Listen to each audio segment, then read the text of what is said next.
And rappers like Papoose might want to hope that 50 Cent never gets wind of this latest report, because it turns out that without 50 in the picture, the party dies down pretty quickly for some of his rivals. Meanwhile, it was business as usual for Eminem on the platform, and we'll get into that in just a moment.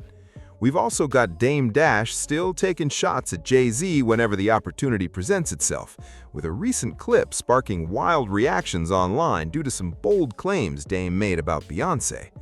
On top of that, we're hearing more from Stat Quo about exactly what went wrong during his time working with Eminem and how things eventually fell apart. And RZA weighed in on Meet the Grams, a take that didn't sit too well with Drake's fan base. But before we get into all of it, if you're enjoying the content, hit that like button, subscribe, and make sure notifications are turned on so you never miss an upload. Now, Eminem's dominance on YouTube Music shows absolutely no signs of slowing down. He came in as the most streamed rapper on the platform for April, pulling in over 355 million streams in a single month. Drake, Kendrick Lamar, and even 50 Cent all held spots in the top 10 as well. But here's where things get interesting. Just like we saw in March when nearly a dozen rappers decided to take shots at 50, the streaming bump they got from that attention didn't last.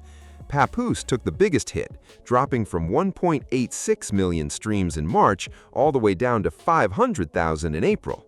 It's a telling pattern.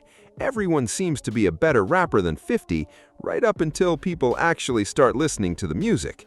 And when you realize that a lot of that opposition is fueled purely by a shared dislike of 50 rather than genuine support for his rivals, the numbers start to make a lot more sense. Beyonce, he was keeping me far away from her. So I wasn't involved in any of those things. I wasn't trying to take her. I don't know, niggas be saying that shit like, what would I look like? Think about what it would look like for me to try to get at Beyonce in front of Jay or at a shoot. That would be so disrespectful. The problem is, if I'm talking and eyeballs get sweaty and all that, that's not my fault. You understand what I'm saying? Like, I didn't see any of that because I don't look at girls. But other people observed that she was, catching whatever I was dropping. That wasn't intentional, but the algorithm was, the last chick in that chose to, thought I was the coolest. So I wouldn't bring me around Beyonce if I was him. I'm the coolest thing in the world. I wouldn't bring my girl around Dame Dash. That'd be stupid. She's gonna like Dame Dash. About Beyonce, she was a kid to me. I wasn't even thinking about Beyonce. I don't care about Beyonce. She was a kid to me. I wasn't even thinking about Beyonce. I promise you that. I was running behind like Giselle and Naomi Campbell. Like, it was different. She was a kid to me. I was looking at women. And as things stand, many feel that Dame Dash has been going too far in his efforts to tarnish Jay-Z's reputation. Even among those who aren't fans of Jay-Z, the general sentiment is that Dame has taken it too far, coming across as bitter and stuck in the past rather than making any meaningful point. It's hard to unsee people. So I'm not saying she was like, we knew her when she was 16. So I couldn't unsee her as 16. It's still hard for me to unsee her as 16. That's how I first met her. So I didn't like watch her grow and then get it. People are pointing to footage of Beyoncé appearing at a Jay-Z video shoot in 1998 when she was reportedly just 16 years old, and asking why that detail has largely been glossed over. Some have also questioned why Beyoncé has previously said the two met when she was 18, and whether that account lines up with the timeline. Dame has drawn comparisons between Jay-Z's behavior and that of other controversial figures in the industry, though those claims remain unverified and disputed. Earliest stages of Jay-Z and Beyonce as a couple. And so we're on the set and we're filming the video. And if you look at the video, there's a lot of kind of skimpy outfits. Queenie's there also. So it's not like I'm like sitting there salivating over another woman. And Jay-Z calls and he's like, yeah, how's the video going? Oh, it's going good. Or are the guys there? Yeah, they're there. It's them and some of their homies. He's like, wait a minute, how many dudes are there? And so she's like, oh, it's about 9 or 10 guys, I guess, over there. Where are they now? They're in here. They're in the soundstage. They're watching her film. What is she wearing? They describe the outfit. And he's like, yo, clear the room. I guess Beyonce gets wind of the call. She comes up and she apologizes. I'm so sorry you guys had to leave the room, but Jay's not comfortable. And we're like, no, we understand fully, right? we're like, no, it's no problem. We're happy to be here. But from my point of view, I don't give about none of that. I'm really in awe of watching Beyonce shoot a video. And the main thing we're in awe of is the work ethic. And there have long been rumors circulating about what allegedly went down when Sean Paul collaborated with Beyoncé on Baby Boy, a topic that was still being discussed as recently as 2023.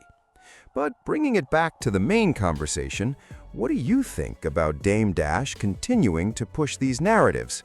Is he making valid points, or has he crossed a line? Drop your thoughts in the comments below.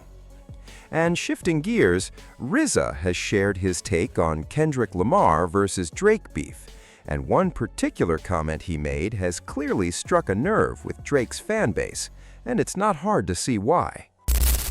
I'm so curious your perspective on the current state of hip hop and rap. Kendrick and Drake had this massive thing. So I'm curious, when you saw that going down, what was your perspective? Hip hop is a sport as well as an art form, right? It's like chess. Chess is a sport, but it's also an art form and it's also a competition. So hip hop to me is very similar. So I thought it was great and healthy. The only thing that we could look at that in perspective is that because it's Black culture in a way, even though it's not, but it is. Yeah. But it is. You know what I mean? I say it's not because where's Rick Rubin? Where's Charlie Chase? Well, the brothers put a lot in. Yeah. No question. They created it. Right. So, and because of that, it comes with our stigma of, you stepped on my shoe, yo. You know what I mean? In the old days, you couldn't even wear a Kango, bro. You got to defend that. You better be able to fight. You saying that I can hold this shit down, kid. If not, give me that. But that's how hip hop was. Like, you be in that street jam and you got your, whatever you got on, you got to be able to hold that down. Right. So, meaning because of that nature of it, when a hip hop battle starts, we don't know if it's going to always stay with the art on the wax. And so that's what makes it delicate. And then when Kendrick wrote that lyric to his daughter, to his mom, and yo, G. He broke them apart. That was deep, bro. He broke them apart, bro. That was deep, bro. I was just like, that lyric was strong as Nas writing the Cormega. For us who lived this shit, Nas wrote one of the best rhymes in history with that and the other song, They Gave You Power, I Gave You Power. He's writing from the perspective of a fucking gun. And Kendrick, to me, rose to that level when he fucking wrote this fucking letter to this dude. But it goes back to what Jay-Z said recently. It's unnecessary because can it become personal? Can it become back to Biggie and Pac? The criticism from their side is that veteran figures in the industry keep overlooking what they see as major inconsistencies, more focused on sounding diplomatic than actually addressing the full picture.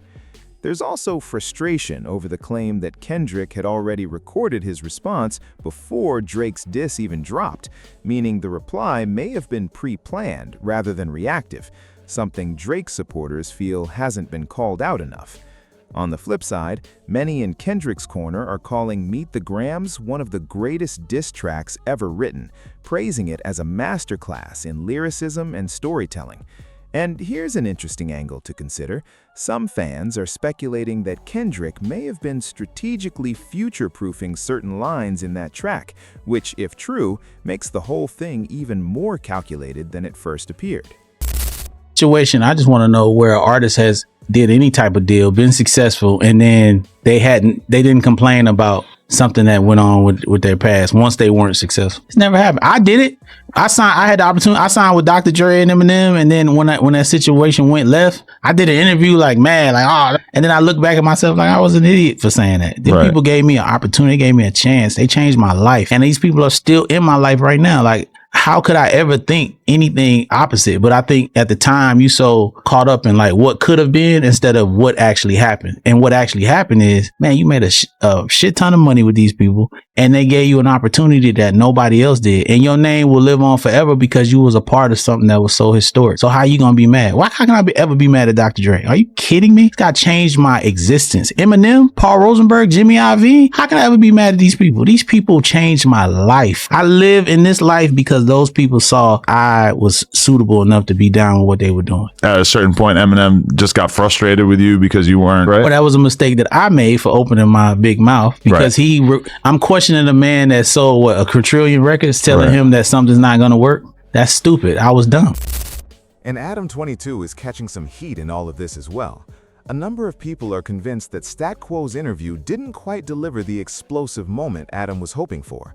The general feeling online is that Adam was looking for something more controversial, and the fact that Stat Quo came in taking accountability and speaking respectfully about his time with Eminem rather than throwing fuel on the fire left Adam with very little to work with. Called Dance on it, and Eminem had wrote the hook, and he wanted me to say the hook, and I wanted him to stay on the hook. It was just going to be my song, but he wrote the hook and he made the beat. But I was ignorant at the time because as rappers, you want to write all your stuff. You're like, oh, ain't nobody writing for me. So I'm like, yeah, I'll use it if you stay on it and give me $1 million.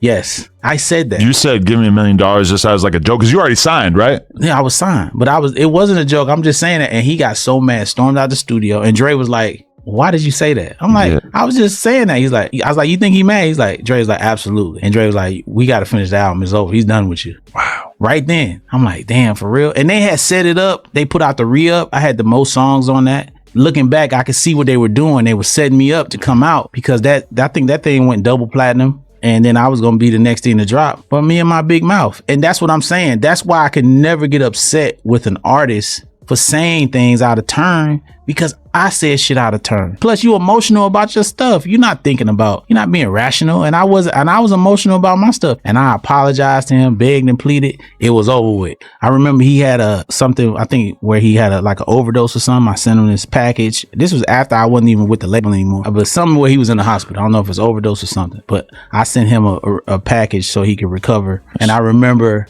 when he got it, somebody's like, he's not mad at me? Because he thought I was going to be mad. I wasn't upset with him. I was grateful to ever have known him and to work with him.